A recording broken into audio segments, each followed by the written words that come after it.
You can just imagine how much this entire thing weighs, but when it fell on top of the house, it only damaged a few shingles. The flames were too hot for them to go inside, so instead they battled the fire from the outside. Officials are calling this another successful operation. The Coast Guard is flying as low as 500 feet above the water, and they're looking for any signs of life. People are donating a trunk full of items, everything from baby diapers to food to clothes. The water rose just about 2 feet here in San Francisco when the tsunami first hit. Governor Brown unveiled his 12-point pension plan here at the Capitol today, but already it's being met with a lot of criticism. This Vallejo neighborhood is blocked off right now as multiple agencies search for that suspect. This is a device installed in the back of the car that detects the gas leaks. It doesn't really protect you from the wind or the rain. It just kind of flips inside out.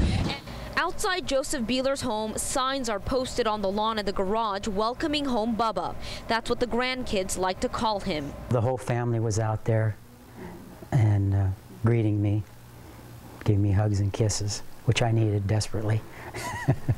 Beeler came home last night after being gone on what was supposed to be a fun-filled trip with a group of Bay Area men who all love to fish. But a day into the trip, an unrelenting storm took a hold of their ship. There was like 15-foot breakers coming over the side of the boat, and so everything was filling up with water. The crew were presently pumping out the engine room. Beeler said the captain of the ship never called for help. Instead, he was seen taking off with a life jacket. What happened next, Beeler could only relate to the famous scene in the Titanic. That's the first thought you had, too, because there were scenes in Titanic that things you would do, you know, like try and grab something to float, but it was fortunate the water was warm. Beeler swam in the dark and found a cushion, then an ice chest, and eventually a ponga boat to climb into. We took an exclusive ride with the Coast Guard yesterday during their search of the Sea of Cortez where the boat sank. Beeler and 10 others were adrift in these waters for more than 14 hours before they finally made it to shore. I don't know that I can explain it in so many words. It's a blessing from God that he's here. Beeler is still coming to grips with the surreal experience. I don't know what to say. I'm just glad to be home with my wife and family. Sir, did you know you were selling illegal drugs? Sonora police spent the day raiding this store, Pacalolo's. For months, it's been suspected of selling a street drug called bath salts. The county health department was so concerned, they asked the owner, Keith Pike, to pull it off the shelves. When I walked into Pacalolo's back in May, I found this packet labeled Eclipse, and what police say is a code name for bath salts. We wanted to know what was inside that packet, so we sent it to Valley Toxicology for analysis. The results confirmed that inside this packet was an illegal psychoactive drug, MDPV, similar to methamphetamine. Our lab experts say MDPV is harmful, can cause psychotic behavior, and even heart attacks.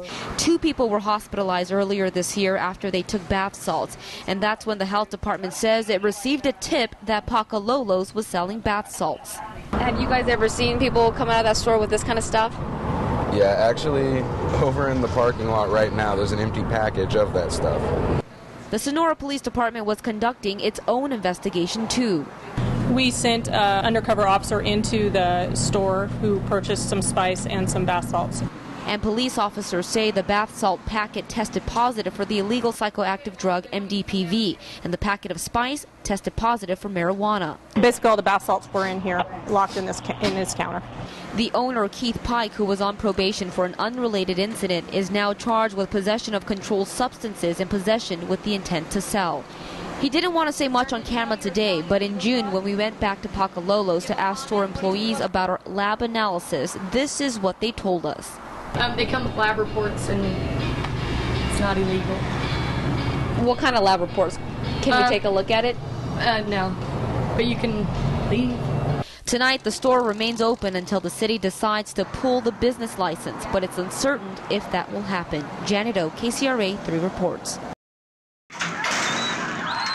This is undercover video shot by the California Department of Justice in 2008, showing illegal horse racing in the Central Valley. Officials said in this case the horses were being injected with drugs, and the jockeys and horses participating in these races were competing in legal ones too. As a result of the investigation, 4 people were arrested and convicted.